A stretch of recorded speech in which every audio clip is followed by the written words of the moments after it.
Bueno, en este módulo de reumatología vamos a ver acerca de la osteoporosis, que es la enfermedad metabólica ósea más frecuente, donde el proceso de resorción es mayor que el proceso de formación y esto lleva a una reducción de la masa ósea general.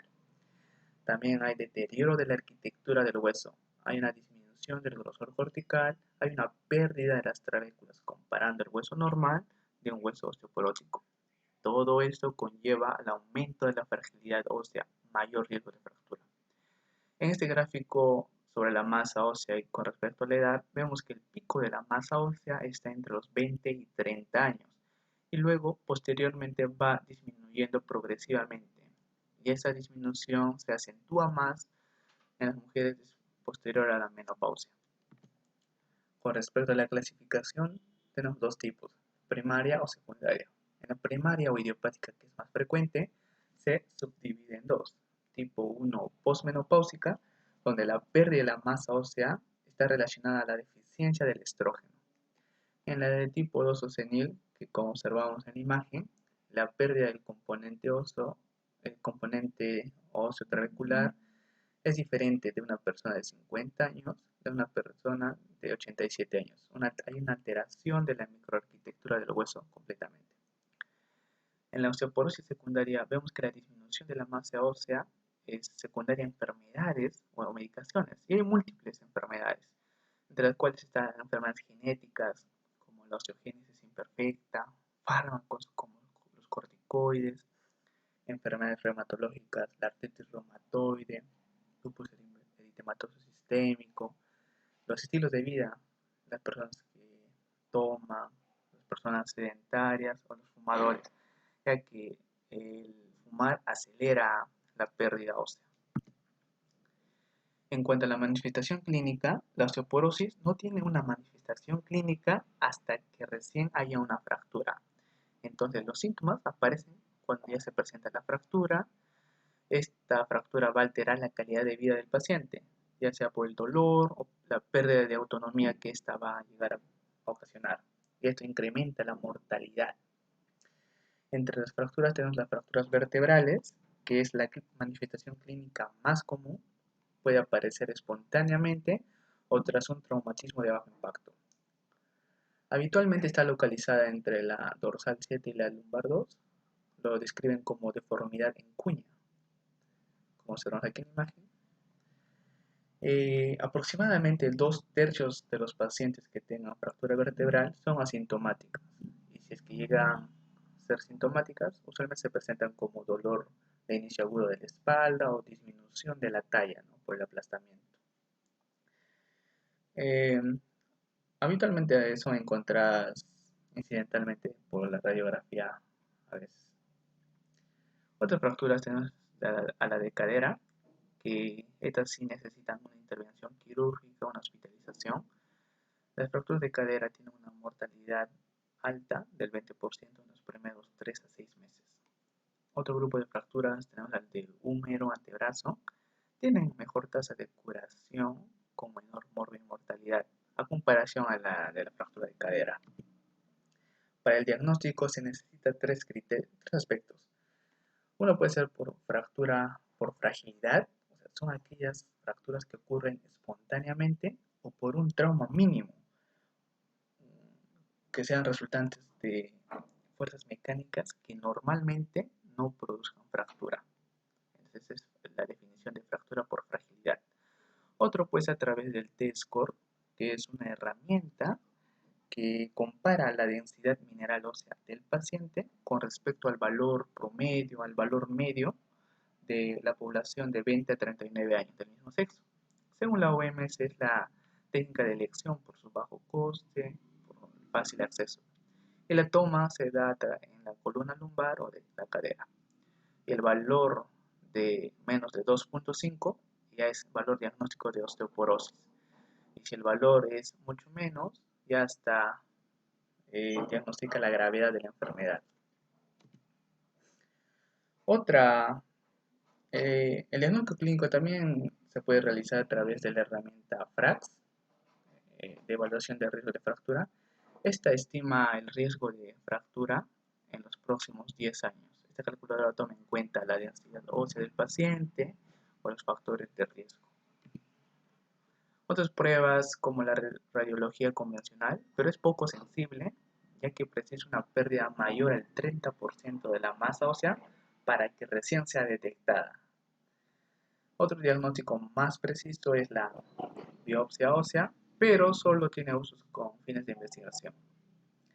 ¿En qué personas se les indica el estudio? Bueno, en los que ya presenten algún tipo de fractura por fragilidad o los que tengan presencia de 2 o más factores de riesgo de fractura, como en las personas adultos mayores, los que tengan IMC menos de 20, las personas que fumen, que tomen, los que tengan antecedentes maternos de fractura de fémur, o los que estén tomando glucocorticoides al menos 3 meses. Otro grupo en los cuales está indicada el estudio es personas que tengan enfermedades que causen osteoporosis secundaria. Ojo aquí, en los pacientes que tengan un alto riesgo de fractura, no hay que retrasar el inicio del tratamiento por el estudio de la osteoporosis. Entonces, en estos pacientes con alto riesgo de fractura, primero se iniciará el tratamiento, luego se realizará el estudio.